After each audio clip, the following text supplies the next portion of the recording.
Gilly, 3 years ago, you were where? In about 100 miles outside of Anchorage, Alaska. Doing what? Fishing and it was a float trip, so we were fishing. River rafting? River raft. Well, it wasn't supposed to be river rafting. It was a float trip where there's no... So you're on this raft in the water, and what happens? We were on the raft, and the water had risen because it was a lot warmer supposedly that year, and the water rose. Our raft, we had all our luggage on it. We had no life preservers on. We were in waders and boots, ready to go fishing. The chute came, and it was about a 6-foot chute. It was. And when you say a chute, you mean a chute? It's a drop of water, okay. Which we were not supposed to see at all. This is what the guy told us. So no rough waters at all during this trip? Swanee River, the whole trip. The raft went over the chute. It had rocks. It was in a canyon. The rocks were very close. The raft went over. It flipped. And I went under. There were 4 of us, and I was the first one under. And I got my foot caught in one of the rocks, and I was under the water. There was no pocket on the raft that sometimes forms because the raft was weighted down. So you had no air pocket? There was no air pocket. Yeah. And I realized at that time, and I was panicking and taking in water and saying, you know, my God, this is not... Do you remember that panicky feeling? Yes. Can you describe that all for us? That I'm feeling it now. Yeah. So it's instant recall whenever you think about this. Yes. Mm-hmm. Yeah, the panicky feeling was definitely... Anyway, then all of a sudden, and it's just unlike my nature, which is why it was very effective, I got very peaceful. I couldn't get my foot out. I was inhaling water, and I just remember saying, I have to give up. I can't fight this. There's nobody. I don't know where everybody is. And there was this bright light. I had a light, a warm light is how I best can describe it. And then the water got very, very warm. And if you take a deep breath and you get all that anxiety out of you, that's what I felt. And I was so comfortable right there. And then my boyfriend, who happened to get out and come back under, I don't remember it at this point. He apparently yanked me out, and they threw me above, and I went on down the river, and so you don't remember a tunnel like... I did not have the tunnel of light, but I had not read anything about it before, till after it happened, but I didn't, judging from what I've heard, no, I didn't have a tunnel. I had a glow. The thing was, it was a very foggy day, and I had sunglasses on still that were strapped on with a cord. There was no light available. There was one thing I looked up and I thought was, when I came to, when I was remembering, and I thought, was it a sunny day? There was no light out at all. Now, are you a religious woman? No. I was raised a Catholic, but no. But you're not. Did this in any way impact the way you look at kind of a spirituality? Yes, actually, there's a higher power. I felt somebody was watching me, and I feel protected. It's uncomfortable for me to say that, but I feel protected now.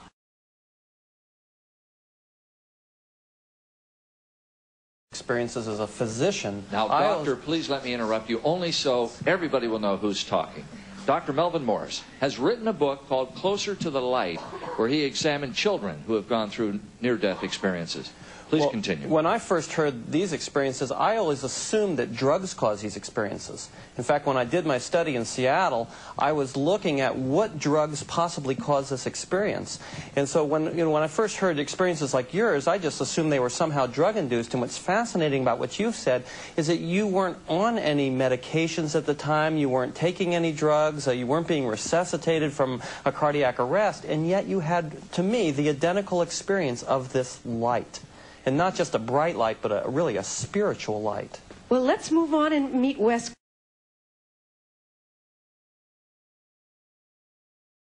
Craig, 74-year-old pistol right there in the middle.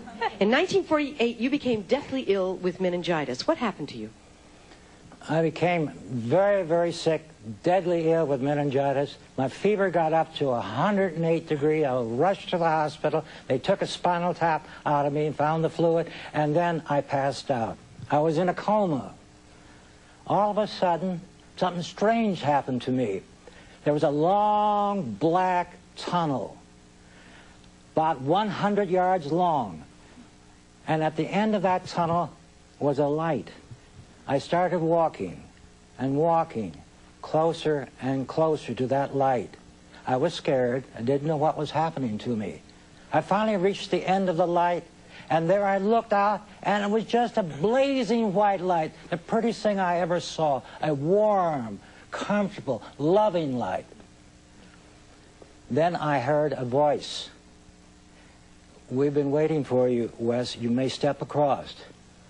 And that's when I got scared as hell. I didn't know what was going to happen. Then that voice came, "If you care, you have a choice. You may step back if you wish." And then my mind started working fast. I don't want to die yet. I'm only 29. I have a young baby. My wife and that's only a year old. I have experiences I hope to meet, and I have responsibilities to support them. So I said, no, I'd rather come back. So I did not take that one step beyond, but stepped back, and all of a sudden, everything went up. That fast. Just like that. So and then 3 days, I woke up, and I was out of the coma. Before we talk about coming out of the coma, what was the feeling? Scared? In the tunnel? What were your other feelings? Oh, the other feeling, death is beautiful. Death is nothing to be frightened of. Death is another sphere you will be going into. All of us will be going into it. And when we go there, the higher power takes care of us, and it's peaceful, relaxing, and you will love it.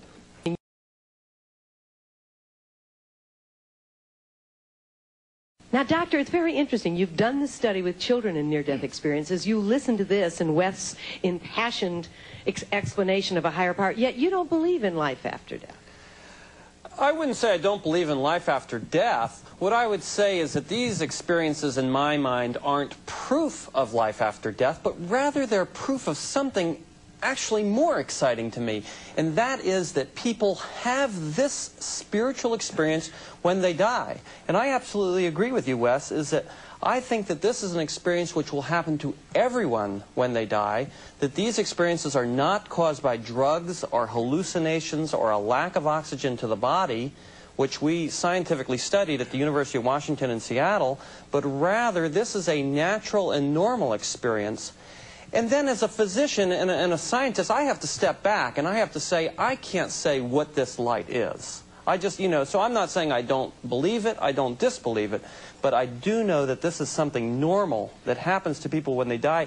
And it's, but doesn't the American Medical Association, if it's not based in fact, you have trouble accepting it? Well, right. I think that's the position that we have. We got to take a commercial.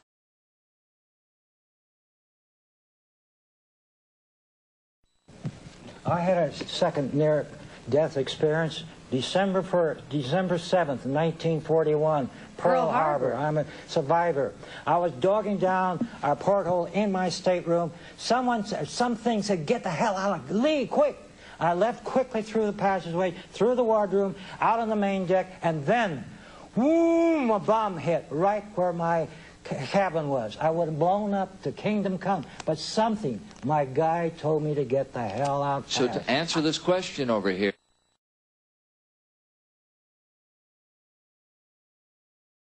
the children that you studied, were they all patients of yours, or were they recommended to you? And what were the age spans that you... I studied children from 9 months to 18 years of age, and they were all patients who had had cardiac arrests at Children's Hospital or at the University of Washington in Seattle. We didn't accept volunteers. We went to them and interviewed them to hear what their experiences were. And they all had this experience of the light, which is, fascinating. We've got to take a commercial break. We'll be right back after. Unbelievable. I'd like to ask you, in the research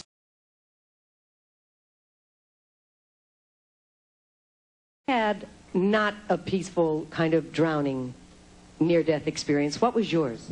I was in an industrial accident. I was working at a mine in Idaho and had my leg torn off in the tail pulley of a conveyor belt.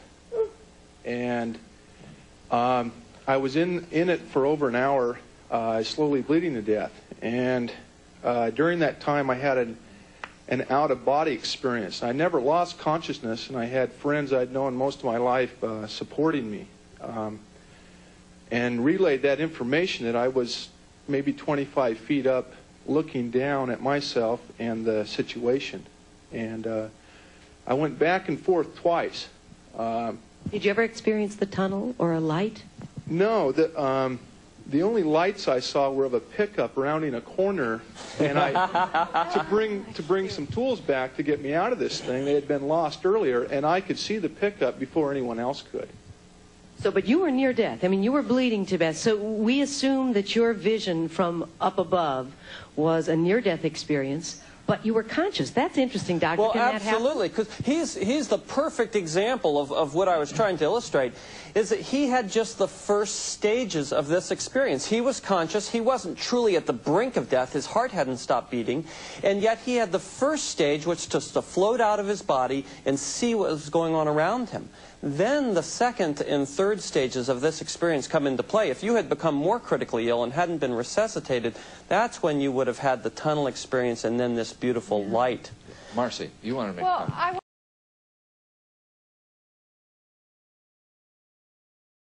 We start to faint, we get tunnel vision.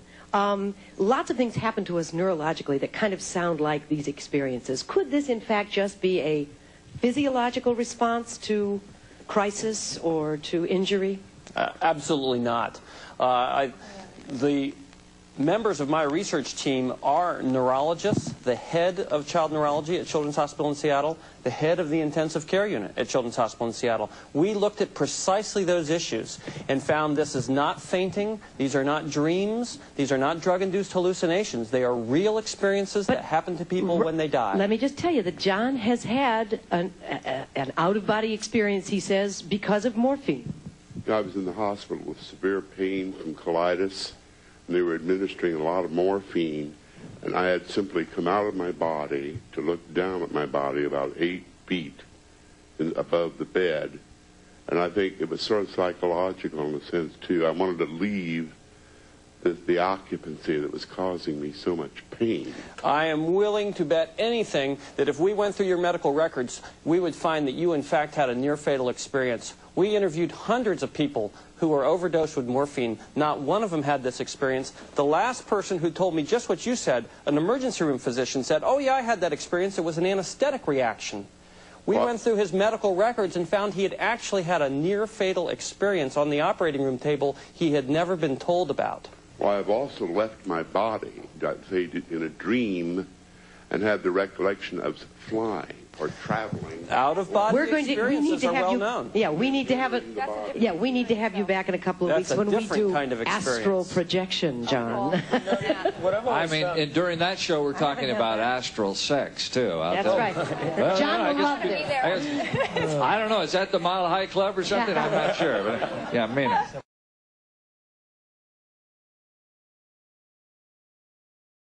Thank you, caller.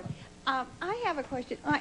40 years ago, when I was a very young woman, I had this experience, and it stuck with me. But I came out of it a totally, I think, very liberated person in that I've gone through life, things that don't bother me a lot. Yes. I can't, people get all worked up about sin and so on, and I think, you know, big deal. So it really made you accept life and take it as it comes and be a lot more relaxed. How about you on the set there? I have an answer on the doctor here. He said you...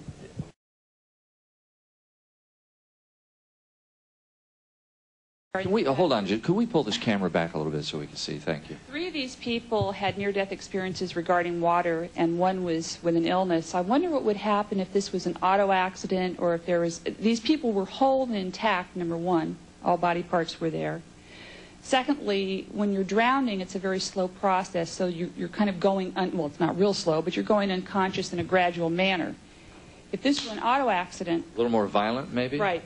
I don't know if I would then think that would be possible. And the other addition to this I want to say is that part of this is unconscious. We've been told about this from the time we're children, about the white light and the peacefulness and so on and so forth. And so it's what we've learned over the years. And it's an unconscious message that we filed back there somewhere.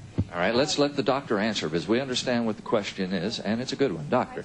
I've studied hundreds and hundreds of both children and adults who've had this experience, and the common thread is that they need to be close to death to have this happen.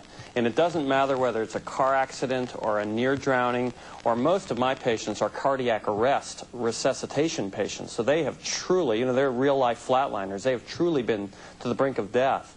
The other thing is, the reason that I studied children is that when you hear this same experience from a 9-month-old who then told his parents when he was 3 years old, the identical experience is to Wes. Listen to what a 9-month-old told his parents when he was 3. He said, "I saw you and Grandpa hugging and crying outside my room.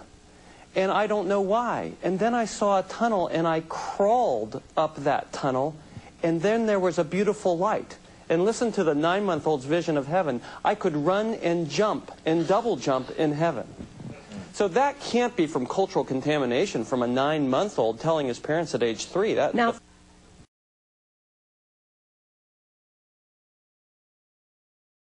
Good morning, caller. You're on the air. Yes, good morning. I just completed a book, and it talks about the same experience as these people have had, and it even talked about people that had the experience of going the other way, going to hell. Going to hell.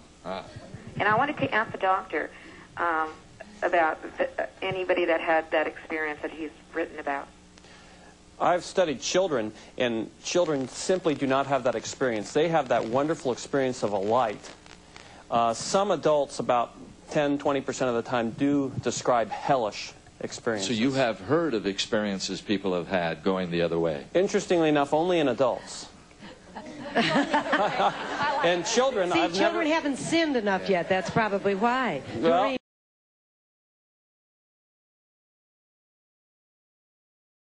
Yes, it does. In 1968, I had a near-death experience while in the process of my daughter being born.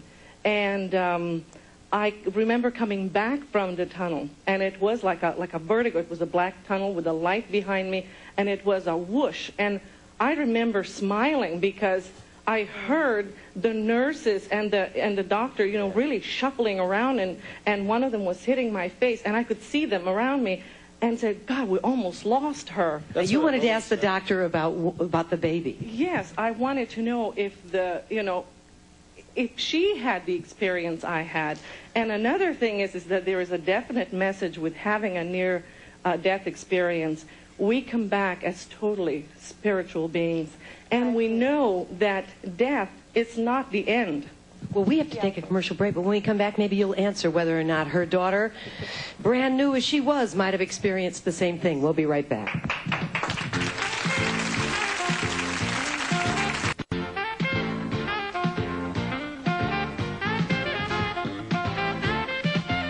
So the lady over here, while giving childbirth, went through a near-death experience. Did the child go through that same experience, in your opinion, Doctor? In my book, I have an example of 2 children who had that shared experience with their mother, who had, and I've heard many other similar examples, even one of a mother whose child had a near-death experience during surgery, and both of them shared the experience.